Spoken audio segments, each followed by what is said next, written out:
మన పవన్ కళ్యాణ్ అన్న ఉస్తాద్ భగత్ సింగ్ గురించి హరీష్ శంకర్ గారు అయితే ఒక మాస్ ఎలివేషన్ అయితే ఇచ్చారు. అబ్బా, ఈ వీడియో చూసాకైతే నా మైండ్ అయితే దొబ్బింది. అసలు ఆ ఎలివేషన్స్ ఏంటి, పవన్ కళ్యాణ్ అన్న ఫ్యాన్స్ లైఫ్ లాంగ్ ఈ సినిమాని తన గుండెల్లో దాచుకుంటారనేసి అయితే చెప్తున్నాడు. ఇంతవరకు డివిడీల్లో సీడీల్లో దాచుకున్నారు, కానీ ఇప్పటి నుంచి పవన్ కళ్యాణ్ అన్న ఫ్యాన్స్ ఈ మూవీ చూసాక తమ గుండెల్లో దాచుకుంటారని అయితే మాస్ ఎలివేషన్స్ ఇచ్చారు. ఈ ఎలివేషన్ చూసాక నా మైండ్ అయితే దొబ్బింది. మీరు కూడా చూడండి friends. Ustaad Bhagat Singh cinema Pawan Kalyan fans అందరూ లైఫ్ లాంగ్ గుర్తు పెట్టుకొని, ఇంతకుముందు మన క్యాసెట్లు డివిడీలు దాచుకోవాలి కదా, అలాగే సినిమా దాచుకుంటారు.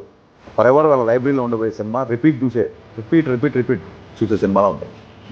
పవన్ కళ్యాణ్ గారి గురించి ఎందుకు వస్తారో థియేటర్కి అవన్నీ సంపూర్ణంగా సాటిస్ఫై అయ్యి వెళ్తారు. More than that guarantee. చూసారు కదా, మన హరీష్ శంకర్ గారు అయితే మన పవన్ కళ్యాణ్ గారిని ఒక రేంజ్లో చూపించబోతున్నారు. మనం ఊహించినంత రేంజ్లో చూపించబోతున్నారు. పవన్ కళ్యాణ్ ఫ్యాన్స్ లైక్ వేసుకోండి ఫ్రెండ్స్.